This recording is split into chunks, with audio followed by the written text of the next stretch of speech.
Pasaríamos con nuestro siguiente panelista. Ella es María Carolina Vargas Viancos, nacionalidad chilena. El tema que va a exponer es reformas al sistema de seguridad y salud en el trabajo en Chile. Ella es especialista en seguridad y salud en el trabajo, abogada de la Universidad de Chile, magíster universitario en Dirección y Gestión de los Sistemas de Seguridad Social, Universidad Alcalá de Henares, España, Organización Iberoamericana de Seguridad Social, IOS. Ha sido directora de Seguridad de Codelco, Chile, directora de Salud Ocupacional y de Seguro contra Accidentes del Trabajo y Enfermedades Profesionales de Codelco, Chile, fiscal de la Superintendencia de Seguro Social, directora del Instituto de Normalización Previsional de la 9ª Región. Actualmente es asesora de la Subsecretaría de Previsión Social, comisionada de la Comisión Nacional de Usuarios del Sistema de Pensiones, consejera del Consejo Consultivo de Seguridad y Salud en el Trabajo y docente de la Escuela de Salud Pública de la Universidad de Chile. Por favor, recibamos a María con un fuerte aplauso.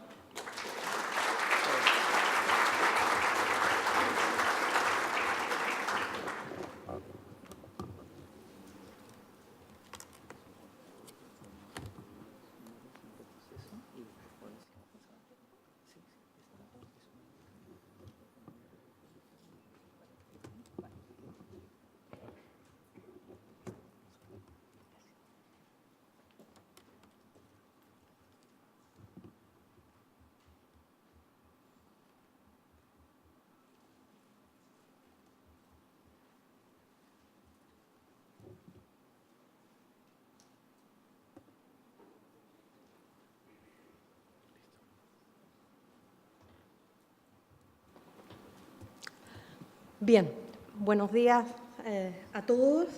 En primer lugar, agradecer a ISEM la invitación. Es una oportunidad que valoramos de mostrar lo que estamos haciendo en mi país, Chile, y agradecerle, por supuesto, a todos su concurrencia y su participación. Los voy a sacar un poco, eso sí, del tema más práctico, más operativo, al que los colegas que expusieron anteriormente nos llevaron con herramientas bastante prácticas, porque a mí me ha tocado más bien hablar del sistema, una cosa bastante general, que es lo que voy a hacer a continuación. Lo primero que les quería mostrar, en líneas muy generales, son las etapas más clásicas de la seguridad y salud en el trabajo en nuestro país, en Chile, que son etapas, por supuesto, bastante similares a las de todos los países en el mundo y en Latinoamérica. Comenzamos con una normativa bastante precaria a comienzos del siglo pasado, en la que prácticamente el trabajador tenía que demandar al empleador para lograr probar su responsabilidad en los accidentes, en esa época ni siquiera en las enfermedades, y los empleadores se podían proteger a través de seguros privados o seguros mancomunados en las mismas empresas. Posteriormente, unos años después, ya se crea un sistema estatal que forma parte de la seguridad social, es decir, un subsistema de la seguridad social que se preocupa de los accidentes y de las enfermedades profesionales y que es administrado a través de entidades públicas. En estas dos etapas, sin embargo, todavía no existe, como conocemos hoy, un deber de protección del empleador hacia sus trabajadores. Aquí estamos hablando solamente de la cobertura, tanto de las atenciones médicas como de indemnizaciones o pensiones, es decir, beneficios económicos en caso de la ocurrencia de los accidentes. Pero no estamos hablando de la obligación del empleador de mantener ciertas condiciones de seguridad y salud para que se realicen las labores. En este momento del desarrollo del tema en el país, ocurre un accidente muy grave y muy conocido en mi país que se llama la tragedia del Humo. La tragedia del Humo fue un accidente en Teniente. Eso lo copié tal cual de Wikipedia, para que vean ustedes que es un caso que tiene bastante importancia incluso a nivel mundial. Esto ocurrió hace 72 años y afectó a una gran cantidad de trabajadores en la mina El Teniente, que en esa época era de la Braden, hoy día es una de las divisiones de Codelco, y que produjo, además de muchísimas muertes, piensen ustedes que hasta el día de hoy se pagan pensiones de sobrevivencia a algunas hijas, hijos minusválidos de esos trabajadores que murieron en esa época, el año 45. Todavía quedan aproximadamente 70 pensiones que se pagan mensualmente por la Asociación Garantizadora de Pensiones de Codelco, que es una de las primeras mutuales que existieron en el país, pero mutuales con cargo a esa ley antigua que les decía yo del año 27, que posteriormente reconoció la ley 4055 y reconoció la ley 16744, que es la que hoy día opera. Pero este accidente en particular trajo enormes consecuencias para el desarrollo de la seguridad y salud en el trabajo en el país. Se contrató a este ingeniero que se hace mención ahí, que vino a colaborar a la Braden, a la empresa hoy día teniente, para formar por primera vez un departamento de seguridad profesional, un departamento de higiene en el trabajo, que permitió introducir cambios importantes en la forma como se trataba el tema en nuestro país. Continuemos con las etapas. Posteriormente a este grave accidente comenzaron a crearse las mutualidades de empleadoras, que son las mutualidades de empleadores en Chile, son los organismos administradores del seguro de la Ley de Accidentes del Trabajo. Se crearon antes de la creación de la ley fue el año 68, las mismas 3 mutuales de empleadores que existen hasta nuestros días. En primer lugar, se creó en Valparaíso, ASIGA creó el Instituto de Seguridad del Trabajo, después se creó la Mutual de la Cámara Chilena de la Construcción y, por último, la Asociación Chilena de Seguridad, la tercera mutualidad. Las mismas 3, nunca han habido 8, existen hasta hoy día, fueron reconocidas por la Ley de Accidentes del Trabajo, que se dictó el año 68 y que nos rige hasta hoy día con bastantes pocos cambios, la verdad. Y en este marco, con esta ley del año 68, que ya tiene muchos años y que todos los expertos en el tema pensamos que había que modernizar y que actualizar, nos ocurre un segundo gran accidente minero, el del 2010, que todos ustedes recordarán perfectamente, donde 33 trabajadores estuvieron 70 días en el fondo de la mina atrapados. Este accidente resultó en definitiva sin muertos y sin lesiones. Incluso las lesiones que hubo que acreditar para que pudiera operar el seguro fueron de tipo psiquiátrico o de tipo dermatológico, algunos problemas en la piel por la humedad y por el encierro, porque de verdad no hubo lesiones. Y para que fuera considerado accidente en Chile requería que hubiera lesiones, se da esa circunstancia. Sin embargo, haber sido un accidente tremendamente grave, tremendamente costoso para las familias, para el país, para Codelco, que fue quien se puso con gran parte del dinero para hacer el rescate, y todas las empresas privadas también que pusieron de su parte. En este minuto, entonces, vale la pena preguntarnos qué hemos hecho como país con posterioridad a ese evento, y a eso es lo que yo me voy a referir, comentándoles en primer lugar cómo opera más o menos el sistema o el marco regulatorio, prefiero decir antes que sistema, ya les voy a explicar por qué, en Chile. Tenemos una Constitución Política del Estado que la verdad no considera el tema de la seguridad y salud ocupacional como un derecho humano garantizado ni como un bien. Cuando nos referimos al tema tenemos que recurrir al derecho al trabajo o al derecho a la salud en términos generales, porque no existe específicamente la seguridad y salud en el trabajo. Tenemos algunos convenios internacionales de la OIT ratificados, pero no todos los que debiéramos, la verdad. Y tenemos legislación bastante dispersa. Tenemos el seguro que ya les comentaba, que es el de la ley 16744, que es un subsistema de la seguridad social chilena, con una serie de reglamentos que son sus reglamentos operativos, decretos supremos complementarios. Tenemos, asimismo, otros cuerpos legales en que también se establecen estándares y obligaciones para las empresas, como son el 594 del Ministerio de Salud, de condiciones ambientales y sanitarias básicas para los lugares de trabajo. Tenemos un decreto bastante antiguo del Ministerio del Trabajo que establece los procesos críticos, pero que está todavía vigente. Tenemos el decreto supremo 72 del Ministerio de Minería, que es el que maneja el Senagiomin, que se le están también haciendo cambios, a los que se va a referir un colega después del almuerzo. Y tenemos otra serie de normas de distintos niveles legales, reglamentarios, circulares, dictámenes, etcétera, emanados de por lo menos 9 ministerios distintos. En términos de responsabilidades legales, tenemos la norma más importante en materia de seguridad y salud en Chile, emana del Código del Trabajo, que es la que establece la responsabilidad patronal, establece el deber de cuidado, establecido como les voy a mostrar más adelante. Tenemos un Código Penal que no reconoce los delitos asociados a la seguridad y salud del trabajo, como sí existe en otros países. En Perú entiendo que lo tienen, y en muchos otros países. Nosotros no tenemos un delito específico. Por lo tanto, cuando se intenta acreditar una responsabilidad, hay que hacerlo a través de la figura del cuasidelito, que es la figura que se utiliza, por ejemplo, en el caso de los choques de automóviles, ¿no es cierto?, que es ocurrido sin dolo, sino que con culpa. ¿Qué implica eso? Implica, por ejemplo, que en el caso de la mina San José, que conversábamos hace un rato, no hubo ninguna posibilidad de procesar a los dueños de esta mina por lo ocurrido, en vista que no hubo consecuencias de lesiones. Para que exista un cuasidelito tiene que existir muerte o lesiones. Como en ese caso no hubo ni muerte ni lesiones, no hay ninguna figura penal para procesar, ni menos para condenar a los responsables de ese accidente.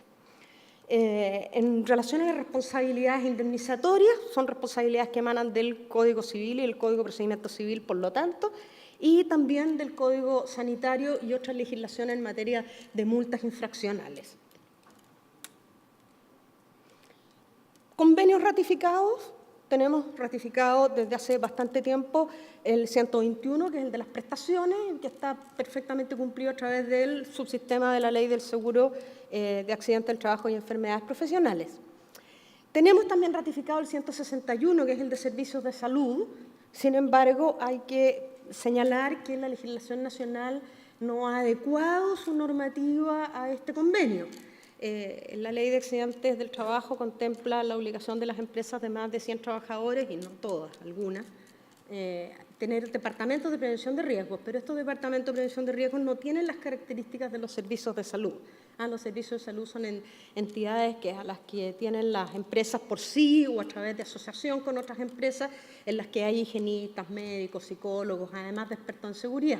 Los departamentos de prevención en Chile, la exigencia que tienen solamente es de expertos en seguridad y no se ha normado más al respecto. Tenemos ratificado recientemente el 187, y ese sí que es consecuencia del accidente de la mina San José, como les voy a comentar más adelante. No están suscritos ni el 155 ni el 176, que es precisamente el de seguridad minera. ¿Qué dice nuestro Código del Trabajo al respecto? Nuestro Código del Trabajo dice que el empleador en Chile está obligado a tomar todas las medidas necesarias para proteger eficazmente la vida y la salud de los trabajadores. Ahí las palabras todas y las palabras eficazmente son las que mandan. Y esta es la norma que hace que el empleador en Chile es el responsable prácticamente en todos los casos de los accidentes y las enfermedades que ocurran a los trabajadores. Con posterioridad se incorporó en el año 2007 una norma bastante similar de la responsabilidad del empleador principal, que antes se llamaba mandante, incluso respecto de los trabajadores contratistas y subcontratistas. La única diferencia entre una norma y la otra es que en este segundo caso no dice todas las medidas. Por lo tanto, desde el punto de vista legal hay una pequeña diferencia, pero que es irrelevante para comentarla. En un caso culpa leve, en otro caso culpa levísima. Pero el empleador tiene entonces responsabilidad directa sobre la vida y seguridad y salud de sus trabajadores propios y de los trabajadores contratistas y subcontratistas. Esta responsabilidad no es ni solidaria ni subsidiaria, como muchas veces cree la gente, es directa, es por hecho propio, no por hecho ajeno. Esta ley que les comentaba yo, que comenzó a regir el año 2007, que modificó el Código del Trabajo y la Ley de Accidentes del Trabajo, establece entonces claramente dos figuras. Una, la figura de la subcontratación, en que existen tres actores: la empresa principal, que antes se llamaba mandante, la empresa contratista, ligados por un contrato civil o comercial, y los trabajadores de la empresa contratista ligados por un contrato de trabajo con su empresa. La característica es que son estos tres actores. No existe ni puede existir una relación entre la empresa principal y el trabajador de la empresa contratista, porque entonces pasaría a ser un trabajador propio. Siempre se tiene que dar la relación de esa forma, empresa principal con la contratista y la contratista con sus trabajadores. Si eso se rompe, se entiende que hay un contrato simulado y el contratista se entiende trabajador directo de la empresa principal. Distinta es la situación del suministro de trabajadores, que pasó a ser también una figura que antes estaba prohibida, ahora pasó a ser una figura permitida, pero regulada, en que hay una relación que se dan los tres actores. Es decir, aquí tenemos una empresa que se llama empresa usuaria, que equivale más o menos a la mandante o a la principal, pero no es lo mismo. Una empresa que tiene giro único dedicada a suministrar trabajadores, es decir, a colocar trabajadores en otras empresas, y un trabajador que está desplazado, es decir, un trabajador que tiene un empleador, pero en realidad presta servicios en otra empresa. Pero en este caso, el trabajador desplazado, a diferencia del contratista, recibe las instrucciones directas por parte de la empresa usuaria. Y por lo tanto está sometido a su normativa, a su reglamento interno, etc. Pero eso solamente puede ocurrir para determinados casos, y por tiempos muy limitados, para trabajos urgentes, para reemplazos, para eventos extraordinarios, para puesta en marcha de proyectos, aumentos de actividad por periodos determinados, etc. Después de eso, ya el trabajador no puede seguir prestando servicios en esa empresa usuaria, y si sigue así, se va a entender que ha sido incorporado a la planta de trabajadores de esa empresa. Esa entonces es la principal diferencia entre un trabajador contratista y un trabajador suministrado. Por su parte, el seguro de la Ley de Accidentes del Trabajo, que como yo les decía, forma parte, es un subsistema de la seguridad social, así como existe el seguro de pensión, existe el seguro de salud común, existe el seguro de salud laboral, existe el seguro de desempleo. Este seguro tiene un financiamiento que es 100% por parte del empleador, con una cotización básica obligatoria para todas las empresas y una adicional que puede ser por riesgo presunto cuando la empresa es nueva, cuando tiene los 2 primeros años de la empresa, o por riesgo efectivo de acuerdo a su siniestralidad real después de los 2 años. En cuanto a la cobertura, es obligatorio para todos los trabajadores dependientes, sea que tengan contrato indefinido, contrato a plazo, contrato por obra o faena, siempre y cuando sean trabajadores dependientes, y se ha ido aumentando la obligación para los independientes, pero recién el año 2018 va a ser 100% obligatorio para todos los independientes, con lo cual la cobertura en Chile llega solamente al 70% de la fuerza laboral ocupada, y eso se ha mantenido más o menos estable. De 8 millones más o menos de trabajadores, 5 millones tienen cobertura y cotizan sus empleadores para este seguro. Respecto a la administración, tenemos un sistema mixto, donde hay administración estatal por parte del Instituto de Seguridad Laboral, que es una entidad pública. Tenemos las 3 mutuales de empleadores que ya les comentaba, y además hay empresas con administración delegada. Van quedando solamente 4 divisiones de Codelco, y la Universidad Católica de Chile es muy marginal, menos del 1% de la población trabajadora. Y respecto a las prestaciones, son integrales, durante toda la vida laboral del trabajador, tiene una cobertura tanto de prestaciones preventivas por parte del organismo administrador, como de prestaciones curativas en caso de accidente o enfermedad, y económicas cuando debe reemplazarse la renta de actividad, ya sea por incapacidad permanente o por incapacidad transitoria, es decir, cuando el trabajador requiere cumplir un reposo para luego reintegrarse a la vida laboral, o cuando ha quedado con una invalidez que puede ser total o parcial o gran invalidez. Eso es en términos muy generales la cobertura de este seguro. Respecto al financiamiento que les comentaba, esta cotización que es en parte fija y en parte variable, mostrarles en promedio es la cotización actualmente es de un 1.66%, que nos sitúa más o menos en el rango medio de los países de la OCDE, el grupo al que nosotros pertenecemos. Es decir, es una cotización bastante baja en términos generales.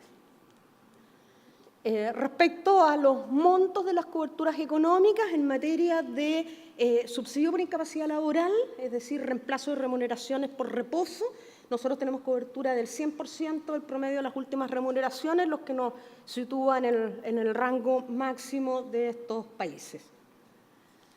En materia de pensiones, es decir, de indemnizaciones y pensiones por incapacidades permanentes, sin embargo, tenemos una cobertura más baja. No llegamos sino hasta el 70%, salvo en los casos de gran invalidez en que sube y que puede llegar hasta el 100%.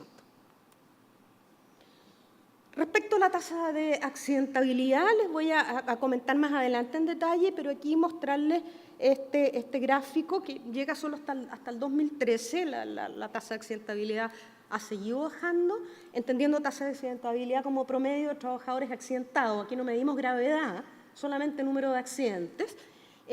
Cómo ha ido bajando durante el tiempo.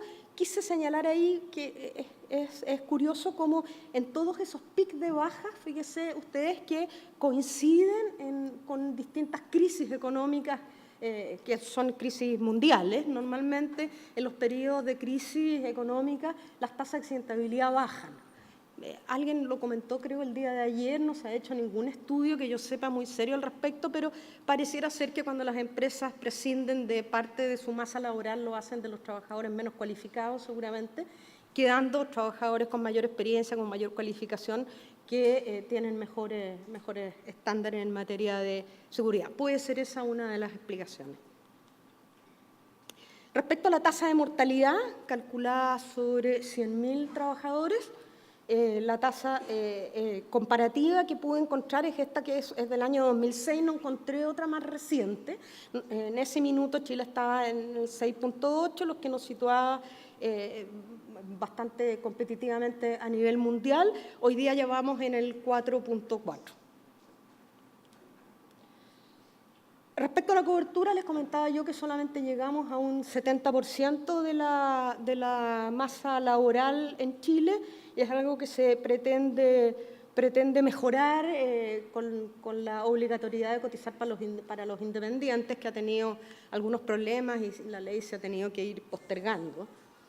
Y se sitúa más o menos en el 70, un poquitito más del 70%.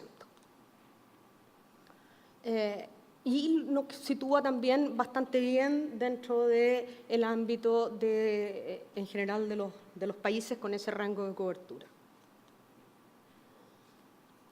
¿Cuál es la caracterización de los trabajadores protegidos? Como en la mayoría de nuestros países y en todo el mundo, hoy día una gran cantidad de trabajadores se desempeñan en servicios y comercio, la mayoría de los trabajadores del país, y vean ustedes que pese a la importancia de la minería en Chile, de la cual seguramente nos va a hablar el colega del Cernagiomim después del almuerzo, solamente representa en cuanto a trabajadores protegidos no más de un 1% de la población laboral del país.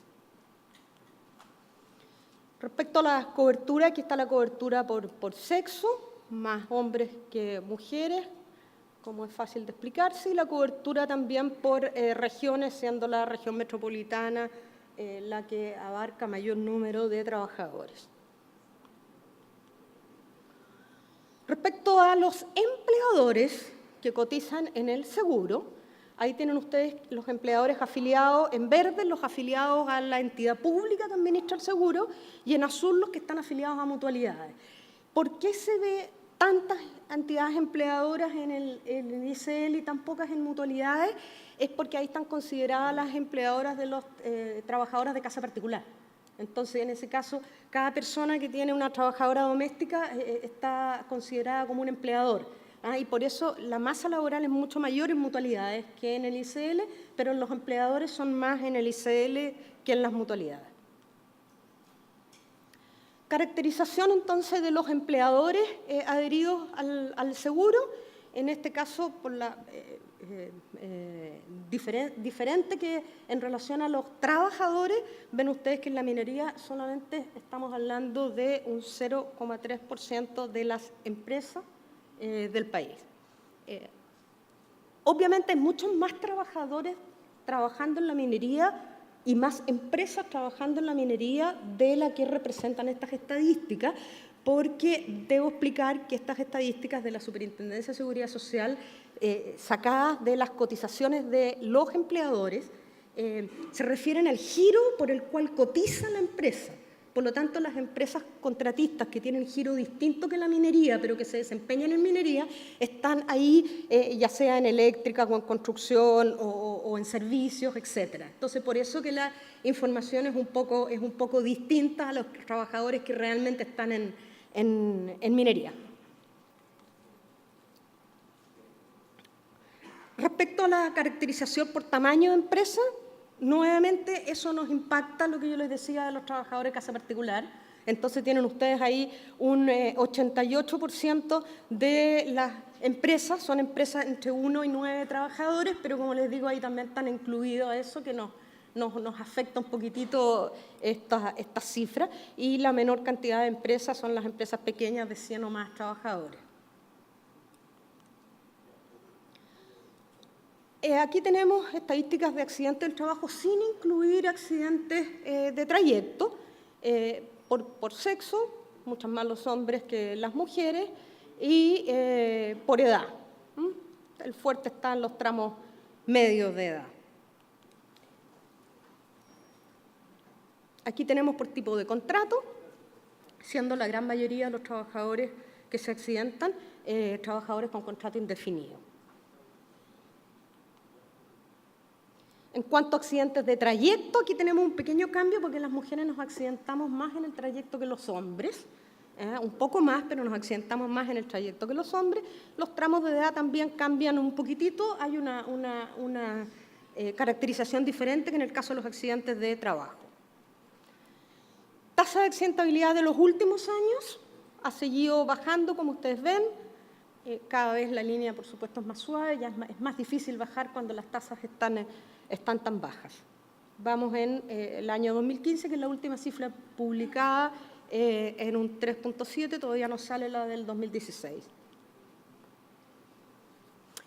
La tasa de accidentabilidad por actividad económica, si tenemos el 3.7 como el promedio nacional, vean ustedes que tanto servicios como electricidad y minería están bajo el promedio nacional y las restantes sobre el promedio nacional, siendo minería la que tiene la tasa de accidentabilidad más baja del país.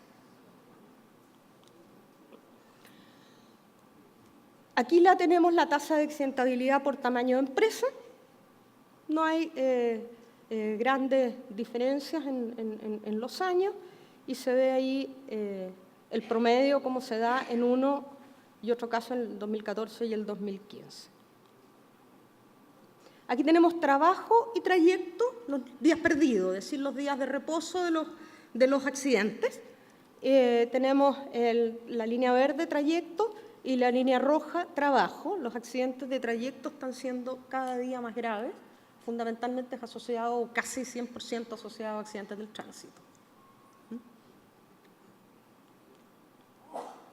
En cuanto a accidentes fatales, tenemos número y tasa. La tasa la tenemos por 100.000 trabajadores, que es la que usa generalmente la OIT y los países en forma habitual, distinta a la que calcula el Cernagiomín, que es por millón de trabajadores. En este caso es por 100.000 trabajadores.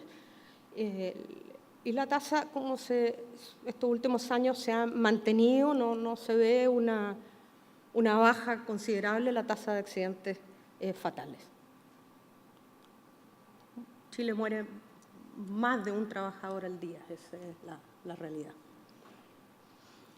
En cuanto a, bueno, ahí ven ustedes que por sexo claramente los hombres tienen la mayor tasa de incidencia en los accidentes del trabajo, y en el caso de los del trayecto se equipara un poquitito más con las mujeres. Según edad, nuevamente en las edades medias.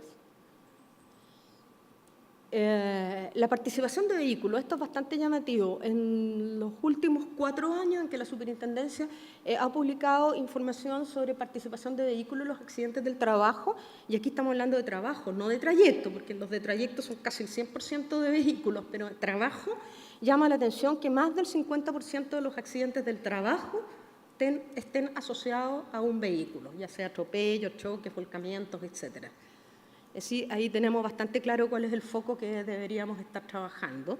Estos últimos 2 años hemos hecho un interesante trabajo financiado por el Ministerio del Trabajo, pero dirigido por el Consejo Consultivo en el que a mí me toca participar, con la Superintendencia de Seguridad Social para identificar las causas de estos accidentes del trabajo asociados a vehículos, y hemos llegado a interesantes conclusiones. Están publicados en la página web de la Subsecretaría de Previsión Social, y elaboramos por primera vez en Chile una matriz de causas de accidente para poder hacer este análisis y hacer comparaciones, matriz que hemos validado estadísticamente y que este año hemos validado. Ese ejercicio se hizo en el 2015 y el 2016 validamos la matriz para todo tipo de accidentes, lo que nos va a permitir tener una información bastante más rica para poder hacer gestión preventiva.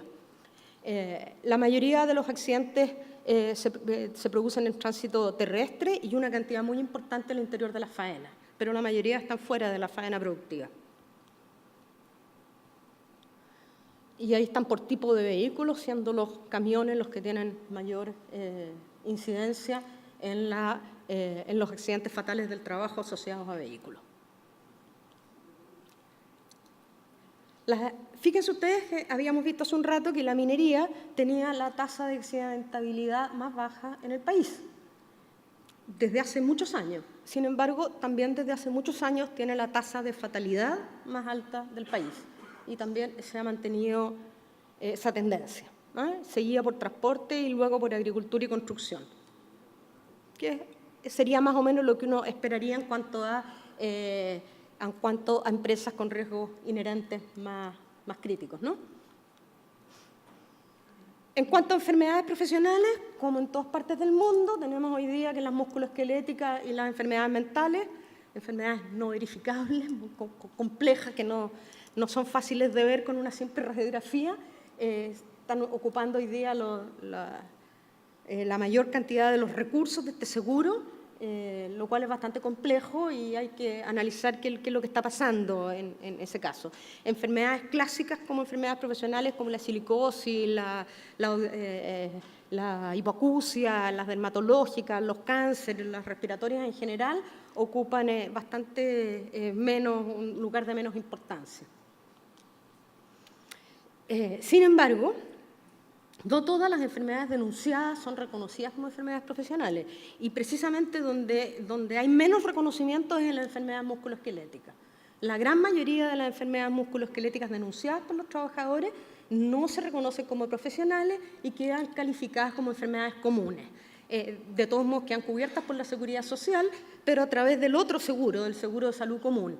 El trabajador siempre pretende, desea que su enfermedad sea reconocida como enfermedad profesional, porque este seguro tiene 100% de cobertura sin copagos. En cambio, el otro seguro tiene preexistencia, tiene copagos y cobertura bastante más limitada. Entonces existe una presión por la distinta calidad de los servicios que presta un subsistema del otro subsistema para que las enfermedades sean reconocidas por este seguro, y existe el juicio, la creencia de los trabajadores que hay una subdeclaración y sobre todo un subreconocimiento de enfermedades profesionales, que forma parte también de las acciones que se ha propuesto en este último tiempo en cuanto a modificaciones legales y a otras medidas para paliar esta situación.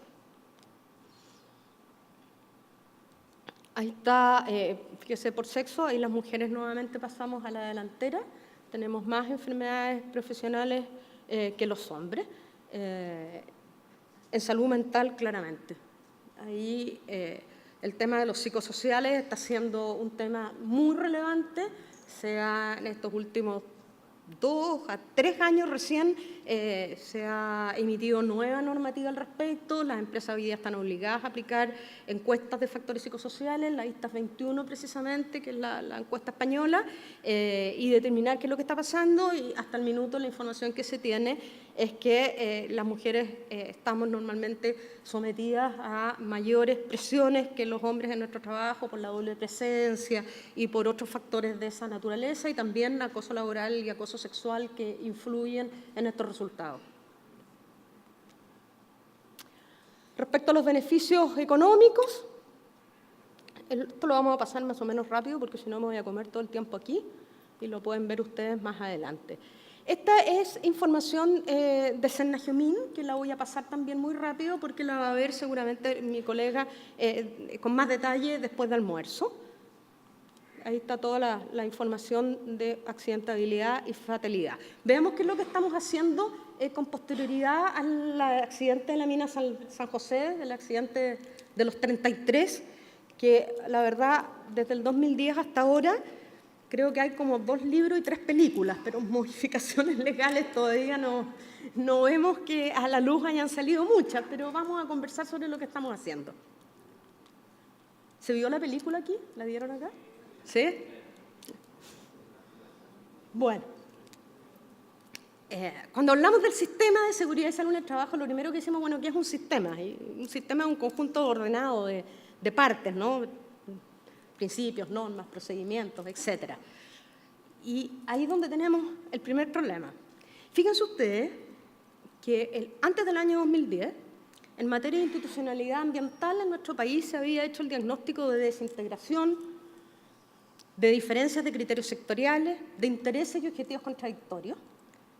Y en términos generales, con ese diagnóstico, lo que se obtuvo después del año 2010 en materia ambiental fue un nuevo sistema donde se creó un Ministerio de Medio Ambiente, un Tribunal Ambiental, un Consejo de Ministros, una Superintendencia Ambiental y toda una nueva legislación que sistematizó lo que existía y ha tendido a mejorar en forma importante el tema ambiental en nuestro país. ¿Cuál es el diagnóstico en materia de seguridad y salud en el trabajo con posterioridad al accidente del 2010? El mismo: desintegración, diferencias de criterios sectoriales, intereses y objetivos contradictorios. ¿Quién dice esto?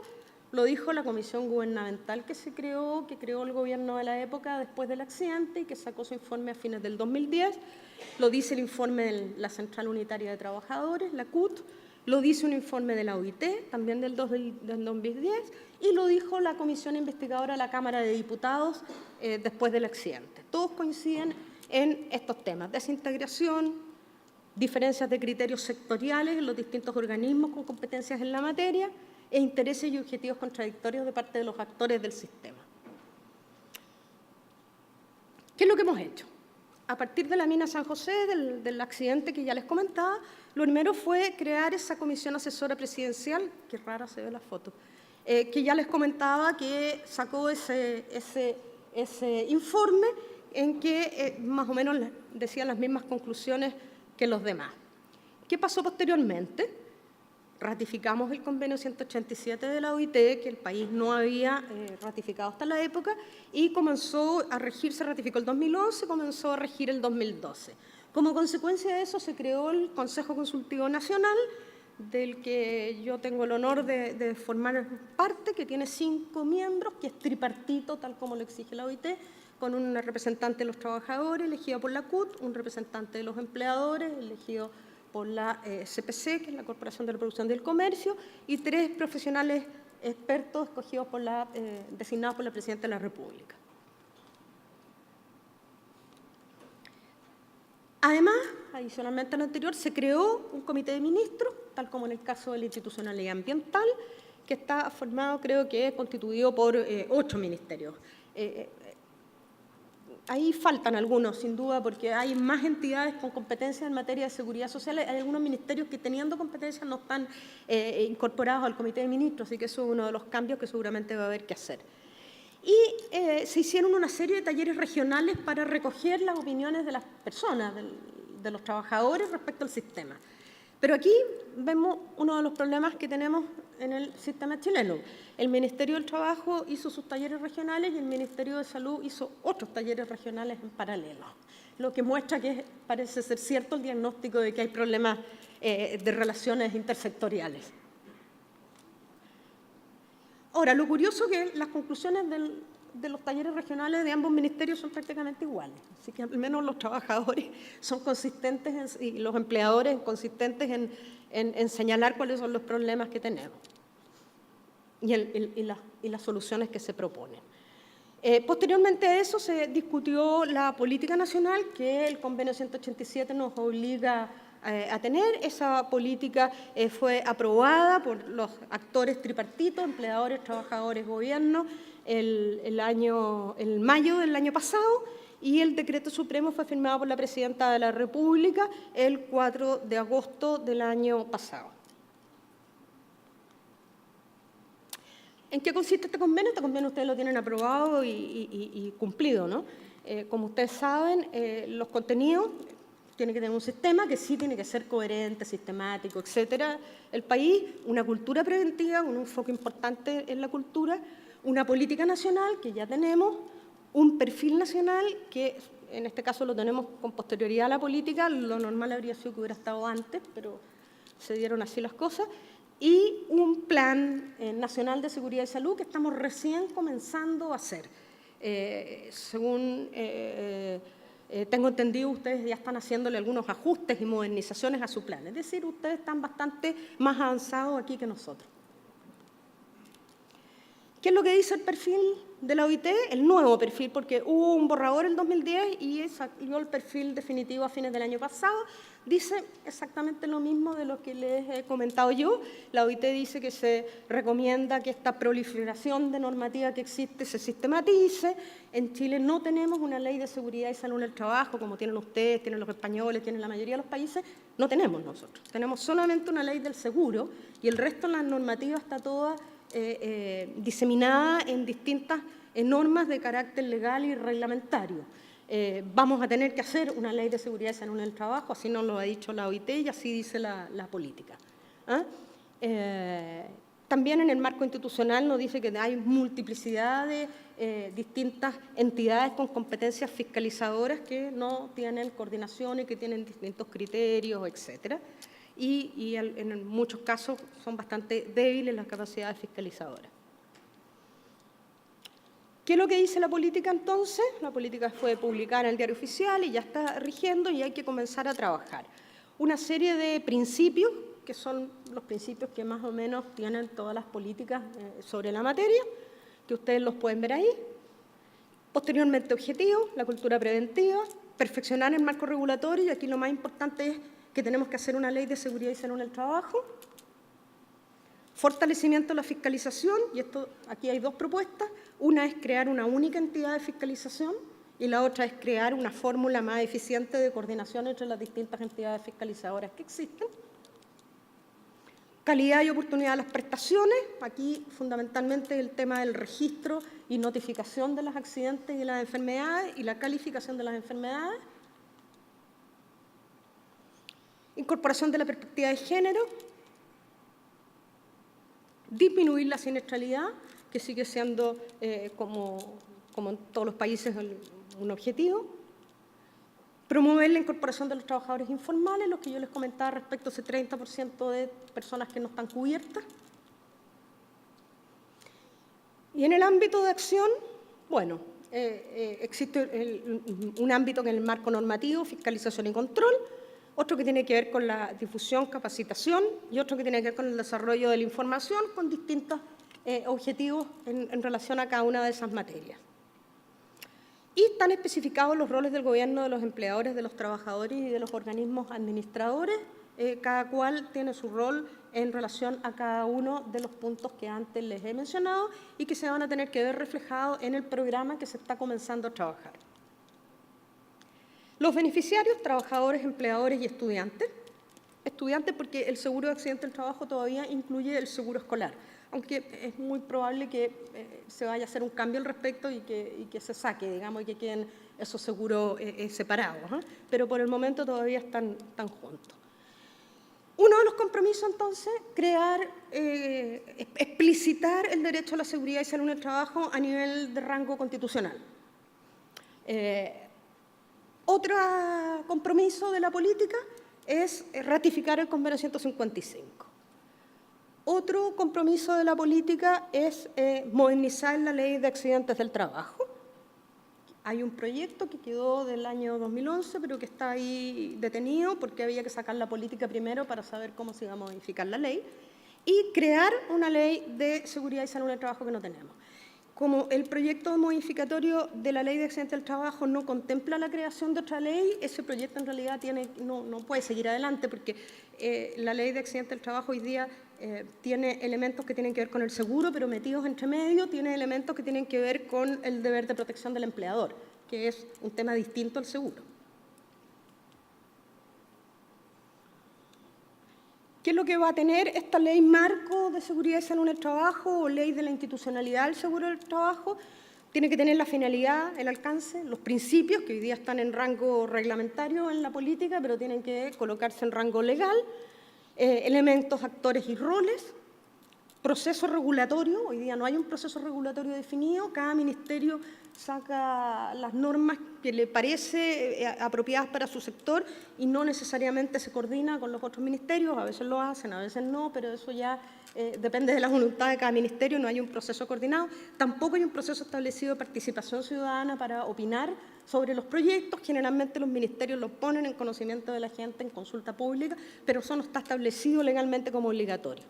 Y respecto al proceso fiscalizatorio, cada entidad con competencias fiscalizadoras, son más o menos 9 las que tenemos distintas o más, 9 o 11, tienen distintos procesos fiscalizadores, distintas sanciones, distintos criterios, distintas normativas al respecto. ¿Qué es lo que se ha conversado? Y esto está muy en pañales a nivel de conversaciones, ni siquiera de propuestas formales. Una de las cosas es incorporar al Comité de Ministros algunos ministerios que faltan, que deberían estar y no estar. Lo mismo con el Consejo Tripartito Nacional, la OIT ha señalado que no hay representantes oficiales del gobierno, puesto que hay representantes de la CUT, representantes de los empleadores, pero los otros son profesionales externos, no son profesionales expertos, no representantes del gobierno, y por lo tanto no es realmente un comité tripartito, eso ha dicho la OIT, por lo tanto seguramente se van a incorporar al menos un miembro del Ministerio del Trabajo y otro del Ministerio de Salud.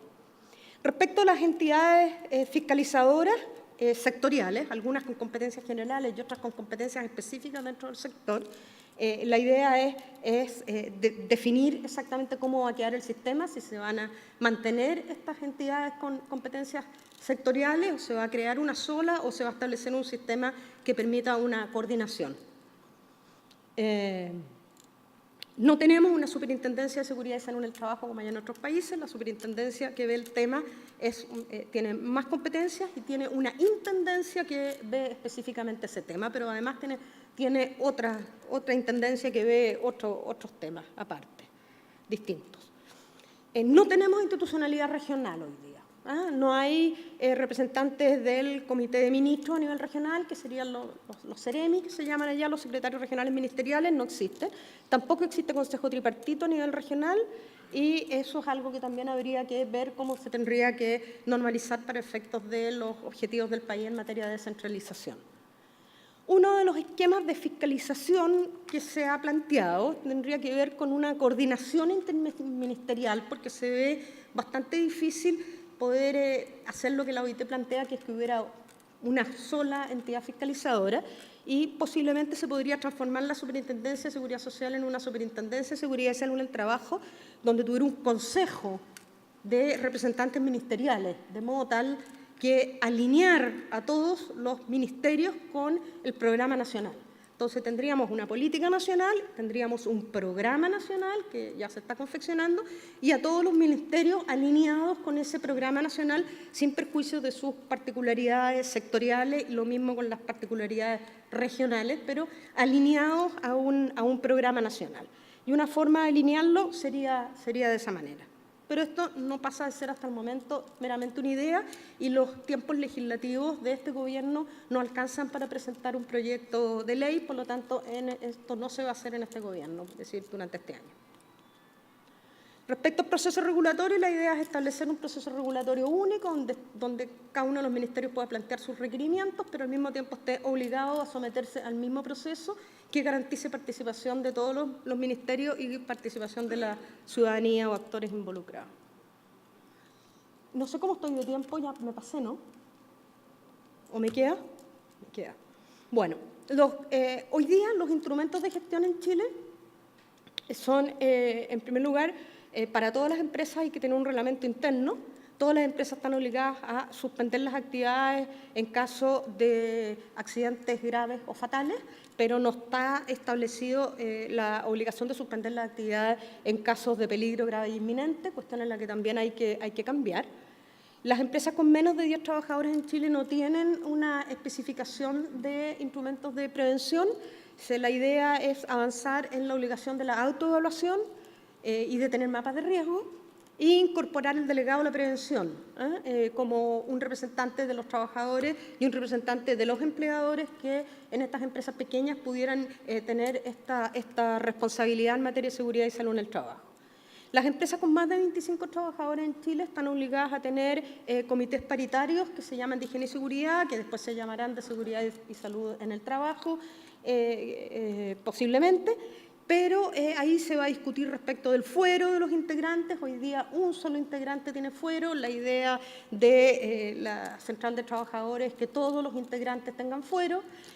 ¿Cómo va a ser la participación de los sindicatos? La OIT es de la idea que los sindicatos tienen que participar, eso también se irá a discutir. Hoy día no tienen obligación de contar con un programa de trabajo, la idea es que los comités paritarios tengan que tener un programa de trabajo, a lo mejor autorizado o visado por el organismo administrador, hay que ver ahí cómo eso se va a resolver. Las empresas de más de 50 trabajadores hoy día en Chile están obligadas a tener sistemas de gestión solo si tienen contratistas, pero si no tienen contratistas no tienen esta obligación, lo cual es un absurdo, digamos, un vacío que quedó en la ley. Eso también se va a cambiar y todas las empresas de más de 50 van a estar obligadas a tener un sistema de gestión. Las empresas con más de 100 trabajadores hoy día tienen obligación de tener departamentos de prevención de riesgos, pero solamente si son industriales, comerciales o mineras, por lo tanto quedan fuera las empresas de servicios, retail, universidades, colegios, etcétera. Y eso también se va a cambiar y van a tener que tener departamento de prevención todas las empresas de más de 100 trabajadores. Y la obligación de incorporar profesionales de la salud, que debe ser así en cumplimiento del convenio de la OIT 161. En materia de la ley de accidentes del trabajo, que yo les contaba que hay un proyecto, pero que va a haber que hacerlo de nuevo, ahí hay bastantes temas que ver, pero los más relevantes es la creación de una Comisión Nacional de Calificación y Evaluación de Incapacidades. Hoy día eso lo hace cada organismo, califica su incapacidad, a pesar de que hay normativa, hay bastantes diferencias de criterio y bastante desconfianza por parte de los trabajadores que sienten que no se están reconociendo sobre todo sus enfermedades. Entonces hay que crear este organismo estatal que unifique y le dé más garantía a los trabajadores, posiblemente con alguna representación de empleadores y trabajadores. Eso va a haber que verlo en su oportunidad, pero esas son las ideas que dan vuelta. También hay un proyecto de ley que está en el Parlamento, pero que también quedó ahí detenida, de gobierno corporativo de las mutualidades. Ahí también hay que entrar a picar, como dicen los maestros, porque los gobiernos corporativos de las mutuales no se han actualizado en muchísimos años y hoy día no se vienen con los criterios de las empresas modernas en esta materia, y ahí hay bastante tema que tienen que ver con transparencia, que tienen que ver con responsabilidad, que tienen que ver con la participación efectiva de los trabajadores, etcétera. Y en una cosa muy importante también es la necesidad de actualizar el listado de enfermedades profesionales para ponernos al día con las nuevas normas de la OIT y actualizar también los procedimientos de calificación. Por último, ¿qué es lo que estamos haciendo hoy día? En este minuto, y yo estoy asesorando a la subsecretaría en esta materia, que es lo que pretendemos que logre salir dentro de lo que queda del actual gobierno, que no es mucho, es la modificación del Decreto Supremo 40 sobre prevención de riesgo. Aquí estamos apuntando a poder introducir algunas mejoras que a nivel reglamentario se puedan, porque no podemos ir más allá de lo que nos señala la ley a nivel reglamentario, pero introducir algunas mejoras que nos adecuen de mejor manera al convenio 161, fortalecer los departamentos de prevención de riesgo, en términos de establecer su dependencia jerárquica de la más alta autoridad de la faena, en términos de mejorar la parte de formación y acreditación de los expertos, permitir a otros profesionales universitarios, además de los ingenieros, constituirse en expertos en prevención de riesgo, etc. Nuevos requerimientos en materia de información y capacitación, distinguiendo ahí entre educación básica, inducción básica previa y capacitación específica para los trabajadores, cosa que ya para la minería está normada, para puertos está normada, pero no está normado a nivel nacional. La idea es tener una norma base a nivel nacional en materia de inducción y de capacitación específica. Eso diría que es a grandes rasgos lo que estamos haciendo en este minuto. Eso es, muchas gracias por su atención.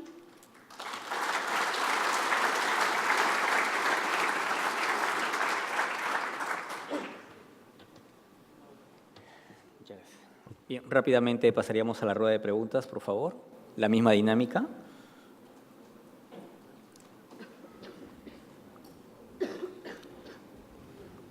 ¿Todo ha sido claro? ¿Los aburrí mucho o que fue muy claro? Aquí, por favor.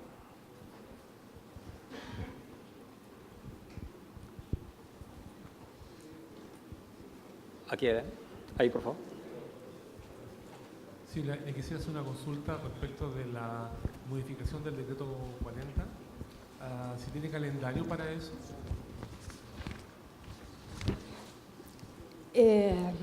No tenemos un calendario para eso.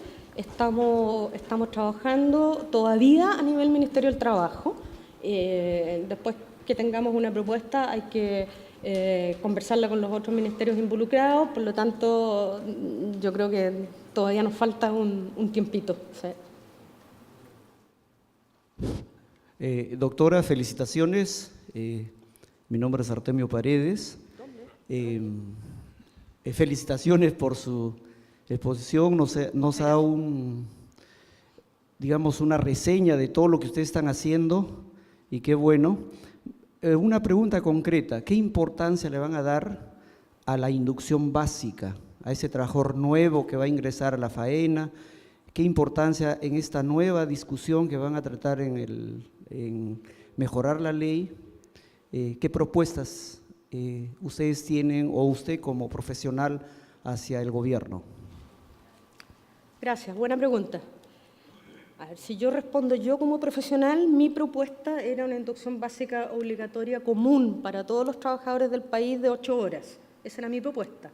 Más módulos específicos para los sectores que correspondieran. Es decir, a eso debería adicionarse los módulos que correspondan a minería o a construcción o más bien por procesos más por proceso que por empresa.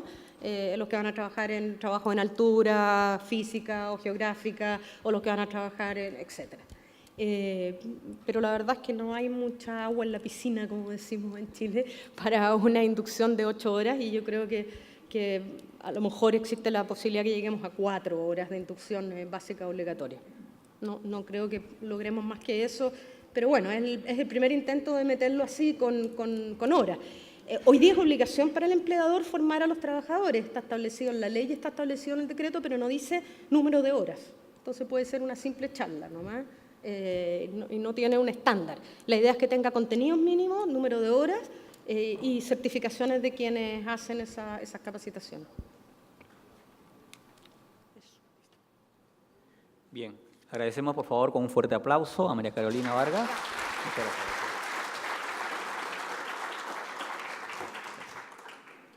Bueno, pasaríamos a la hora del almuerzo. Estamos regresando a las 2:30 de la tarde. Muchas gracias.